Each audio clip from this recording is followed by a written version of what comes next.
Hello, buddy, and welcome back to part 3. We know you clicked over here and you brought us back for everybody's favorite countdown. I'm behind on that. A little bit. Or was I ahead of you? You might have been ahead of me. I'm on the fast lane to the road to WrestleMania. So that's what it is. Exactly.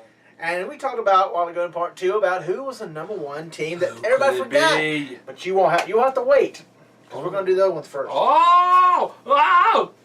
Wow! So- Making you out! Making you wait. So let's do the 10 superstars that should have been able to keep their music In WWE. in WWE. Number 10 is Taz. No, his music originally was not. No. It wasn't somebody dying. Done. Don't we can do the thing? No copyright. We can do it on mouse here. Done. Yeah. No, yes, he should have kept his music from ECW. Number 9. We do Ravens. All I knew was. That stings. You can't do stings. Ravens. That was Raven first. It was a crow. And I thought DDP was DDP. Number Nope. 8. Nope, that was not his music in WCW. It was Self High Five. Oh, that was in It's WCW. me. It's me. It's me. It's me. See, and they used it again at the Royal Rumble. I'm like, They use did. his old music, people. It's aggravating. Number 7, Mike Awesome. I don't remember what his music was. Yeah, so they could do anything. I mean, some people knew what his music was. I don't remember what his music was. Not a clue. Number Number 6. 6 was the I don't understand NWO. where they're coming from on that one. Yeah, they tweaked it a little bit. They did. Now, some things you heard it were totally nothing. Then you listen back, and it was kind of more like the NWO from WCW. So, I don't. It's one of those like, we don't have the rights. We have the rights, so we can change it back. Number 5, RVD. It's me. Oh, sorry. It's me, it's RVD. That would have been funny. That would have ruined his gimmick. Number 4, The Sandman. Into the Sandman. Yes, I can understand because they don't want to come off the wallet on that one because they would have come off big time to get that song. Yeah, and he wasn't no big character for them, so that would have been a waste of their money. And Paul Heyman go, well, Paul Heyman didn't. Paul Heyman didn't care. Because back then, when he was doing when he was in little old ECW arena, it wasn't all about the corporate stuff. It wasn't about copyrights and all that kind of stuff. He could do what he wanted to. It's like, come after me. Who cares? Right. Number 3, Kevin Nash. Now, basically, they're saying when he came back as Kevin Nash, Yes. after doing Diesel, going to WCW, and then coming back, he should not have. Yeah, what was his Wolfpack, I guess? With those, I guess. I don't remember ever having singles music. He had singles music. I Okay, guess. you don't know. You're the WCW guy. I'm the WCW guy. I'm going to look it up. I'm going to check it out. But he did do the Wolfpack music a lot. Yep. Number 2, Knock on that door. Goldberg. And he bangs his head on the lockers and on the door, and it's like, wow, you're an idiot. And that's why you have concussions, sir. Yes. Goldberg apparently should have kept his music. Either way, I mean, it still sounded kind of the same. Mm-hmm. To me, I didn't really see much of a difference. And They probably just tweaked a little bit and they go, okay, let's do this little tweak. Now it's our music. and number 1. You know, you own WCW, so. Number 1. And that would be Sting. Yeah, not Raven. Not Raven. It wasn't Raven, it was Sting. this That time. wasn't Raven. See, Raven, I went, "Caw-caw!" This one And went, his new music, WWE music, is growing on you. yeah. He's not going to be around enough for it to get used to it. So just get over it, Exactly. people. Get over if you're it. upset about his music, get over it. Exactly. Because we're only going to hear it about probably 3, 4 more times, maybe. Exactly. Now we're going to talk about 10 WCW successes that nobody talks about. And I do agree with these because I am the WCW You're the guy. WCW guy. They want to talk about all the failures, and there was a lot. WWE is the same boat. Exactly. They don't have all successes either. Think of the They have gobbledygook failures. and the bunny. Oh. And the bunny. Just how The Undertaker would have been nothing if he'd have been the Eggman. He would have come out as the egg. Oh my gosh. That'd have been them. Number 10, it revitalized Hulk Hogan, which is very, very, very true. Oh yes, Vince didn't want Hogan anymore. Hogan, your time has come and gone. Which, I mean, for the Hulkamania thing, it was over with. And WCW tried to do the Hulkamania thing, and they booed him out of the building. Oh, yes. So they said, you know what? Let's give him a reason to boo, and it did revitalize his career. Number 9. Number 9, giving Mike Tenay a chance. Your boy, Mike Tenay. It did give Mike Tenay a chance. He doesn't really have the sound and the look for the WWE, but he is very, very, very educated when it comes to our next thing, which is the number 8, to focus on the cruiserweights. He knew a lot about that and a lot about the names of the moves and such as that, so it gave him a spot. If you want to see cruiserweights and good wrestling matches, WCW was the place to be. That's right. WWE Once tried they got it. higher up on the card, though, They didn't put it in. once it got higher up on the card, WCW failed. But from early on in the card, the first half of the show was great. Yes. You do the mid-carders and the cruiserweights, and you had a great event. Once you got up to the people that got paid, regardless if they showed up to work or not, Yeah. they phoned it in. Oh, yes. Number 7, the rapid rise of Goldberg. That could be considered a success and a failure. Yes. So, that's just my opinion on that. Number 6 is Booker T breaks out, which was a very good thing. Number 5, pushing Vince all the way. They did push him to a breaking point, and he said, you know what, we're going to come back at you. Yeah, I mean, that helps.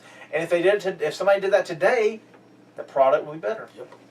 Number 4, they are the first, Mike Graham claims, God rest his soul, he claims to be the one who said, look, let's get rid of all these Clash of the Champions, all these free pay-per-view type events, and let's do monthly pay-per-views.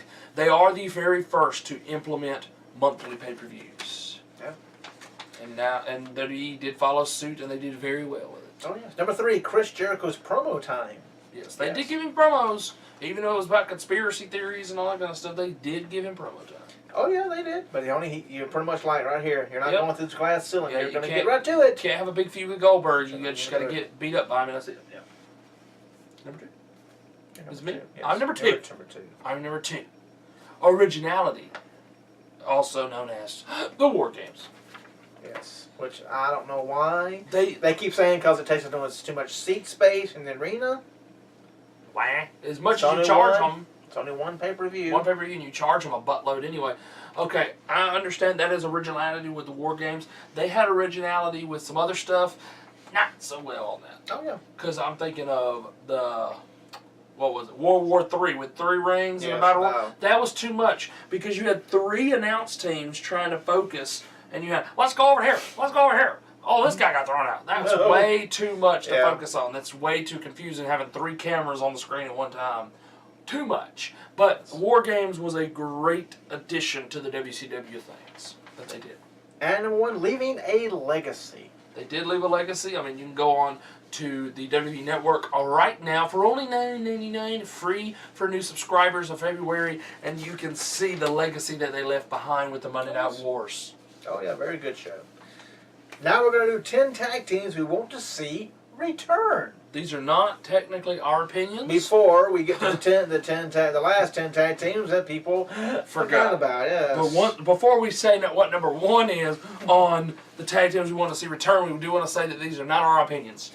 We are reading these out loud to let you people know, and you can have your opinion on it. But somebody's an idiot, whoever voted for this. Yeah. Number 10, I can understand it. RVD and Sabu. They were a good tag team. They were a good tag team. I don't know if they could go mainstream, though. No. Sabu's kind of, he's been through a lot in his career. So. Yes. Would you want to see them back? Nah, I don't know. Maybe a one-off thing, you know what I'm saying? Like, hey, maybe a Royal Rumble come out, you know. Or Extreme Rules. Yeah, something like that. Number 9, London and Kendrick. Great tag team. London's back, or Kendrick's back. For a little while, maybe. Maybe. We like to see them back. They would help the tag team. They were like division. one of the longest reigning tag teams in Yes. SmackDown history. Yes. Number 8, could we see it? We are closer now than we've ever been to seeing it Yes, we in are. over 10 years. The Dudley Boys. Number 7, APA. We kind of saw it in the ring a little bit. we Ron did. Simmons is way past his prime. But yeah, And JBL's really past his prime. He's had I those back think it would. issues. I think it would. It's lost something. It would not be as. Wouldn't be as good as the Attitude Era. I mean, you got the smoking cigars and the drinking and all that kind of stuff. You saw it in the ring the other day on that type, like, what was it, old school type of Raw, Yes. whatever. with the NWO coming out, and then the New Age Outlaws, you had JBL and Ron Simmons. Ron Simmons was in the ring, but he didn't do anything. No. JBL did the clothesline, and that's about as much as you need of that. If they can go, if both guys can go, then yes. If they can't, then no. Exactly. That's why London and Kendrick's okay, and the Dudleys are okay. RVD and Sabu are not, and neither is APA. And number 6, they can go. I don't see it happening, though. No, me neither. And that is the Hardy Boys. Yes. They have found their niche. Matt Hardy has found his niche in the Indies. He does very well in the Indies. And Jeff has found his niche where they all love him in TNA. Oh, yeah. I mean, if they love you and you're getting paid, well, you stay, you know? Right. Number 5, Mikey Whipwreck and Tajiri. Good tag team. Tajiri's doing good things in Japan. And Mike Whipwreck does not even look like the same man anymore. No, so Ooh, definitely not. No. Number 4, this could work. But, Show don't have a lot of stuff going on, and this man, he only comes back every now and then, but that is Jericho and the Big Show. I enjoyed them when they were together, though. Oh, yeah. They did a great tag team together, and the music was very well meshed up. Oh, yes. Number 3, we'll love to see it. Back. Not now. No. I got to see it at WrestleCade. Man got a little angry because they. And how did you enjoy seeing the Steiner I didn't brothers? really see a lot of what Rick didn't do a lot. Yes. That's the thing. Steiner did a lot of work, but Rick did not get to do a lot. And Scott was a little angry. They played that WCW music right there, and he's like, "Turn that effing music off." Yeah, that's not for the WWE. Calm down. Okay, number 2. Yes, we would like to see these. Yes, we would like to see number 2 come back. Great tag team, and that is the world's greatest tag team. Shelton Benjamin, Charlie Haas. I do know, though, money does talk, but Charlie Haas has said that he is semi-retired. And I saw that in an interview. He said he enjoys being at home with the kids. Yeah, let's say give him some check. And then And his lady Jackie Gator House. that's the same as Rey Mysterio says when he's done with the WWE, he's done wrestling. Yeah, okay. How long before he shows up in And Lucha? I'm glad you got number 1, because this is the worst idea. Well, half of it was in TNA, so why not bring the other half from TNA? Number 1, head cheese. Al Snow, Steve Blackman. Okay, now let's get to 50. Going back to the tag team To thing the again. tag teams you forgot existed. We Here we are. started at 50, and we're down to the last 10. Yes, we're down to the wire here, ladies and gentlemen. 10 down to number 1.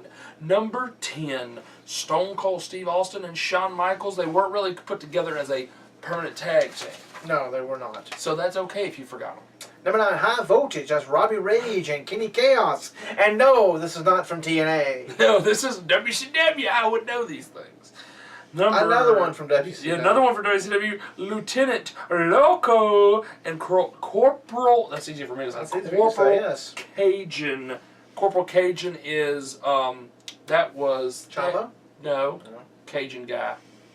Hey! No, Loco. Lieutenant Lash Loco. LaRue. Lash LaRue. That's my buddy right here. He knows. And he's a WCW guy. I know, right? It was on the tip of my tongue. I was like, come on. Number- Okay, Cajun was Lash LaRue. Loco was Chavo Guerrero. Okay. Number 7, Hardcore Holly and Billy Gunn. You should forget them. That was stupid. I don't remember them at all being a tag team. They was on SmackDown. They were always on like Velocity and stuff because Oh, no that was on their way of getting fired. Number 6, I enjoyed them, and we have half of them back. His long lost cousin who's back. Yeah. Their long lost cousin got signed to the WWE. Ladies and gentlemen, we were talking about the Highlanders, Robbie and Rory McAllister, and their long lost cousin is, I don't even watch WWE hardly anymore. What the heck is his name? The Sheep Guy. What's the Sheep Not Guy's Luke name? Harper. Yes. Not Luke Harper. You don't even remember his name. Rollins. Yes, Eric Eric Rowan. Rollins, Eric yes. Rowan, yeah. Number 5, the Gemini. Look him up. Look them You up. see why they didn't exist. They're a bald tag team that was with Simon Dean when he was doing the workout thing. Simon They System. were twin tag team that were bald. They were a good tag team, but the Gemini thing was horrible idea. Yes.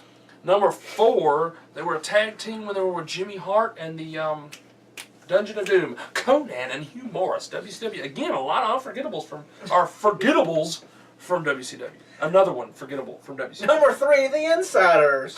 Kevin Nash and it's D. B. You see what they did there? Instead of outsiders, because Scott Hall wasn't in it, they put DDP in it, outsiders. There you go. Number 2. How is this forgettable? Oh don't know. I thought it was interesting. It was stupid, but it was interesting. It was, and it kind of, I don't like how they typed it in because it was always Jesse and Festus. They typed it Festus and Jesse. Jesse and Festus. Biscuits and gravy! what are you gonna do to the biscuits gravy? Horrible tag That's team. WWE's But- thinking there. But think about Festus, who has moved on to be one of the biggest names in Japan right now, Luke Gallows. Yeah. And number 1, crank up your lawnmowers, folks. Come on, guys. How can you forget? Psychosis and Super Crazy, the Mexicools. And how can they forget to put the third guy in there? Juventud Guerrera. He said, if you put my name in there, I'm going to kill you. But yes, that is the number 1 tag team you forgot existed, and I like the Mexicools. They all 3 came out on the daggum riding lawnmowers. They called them the Juan Deeres. Remember that? Instead of John Deeres? Hilarious. I liked it myself. I did. I enjoyed it. And we wonder why WWE gets in trouble for racism. So, It is a very racist joke. yeah, ride the lawnmowers, have a rake, and then if you're not, ride a bicycle that's all fixed But up. they apparently got paid so well they didn't care that they were being That's typecasted pretty bad. as people that clean yards. It's pretty sad. That's the running thing. It is the running thing, or they could have been building houses. I'm not going to say nothing. That's horrible. To all our Mexican fans, we do not Listen believe in that. Listen to the promos from the parking lot of Lowe's. That's not our opinions on this, people. Nope. We're just going by That's the way what it they're is. doing, what they're saying. But coming up in part 4, got to click over here, somewhere over there. Yes. Click on part 4, superstars who would have been perfect for the Attitude Era. 2 more. We're going to be talking about Dean Ambrose and Bray Wyatt, and another one of the 5 reasons why WWE should have an off season. So come back and enjoy that. I'll be right back, folks, right here on Top Row Reality for part 4 of episode 46. On the YouTube. The YouTube, yeah. The YouTube. Right there, click it. Right there, guys.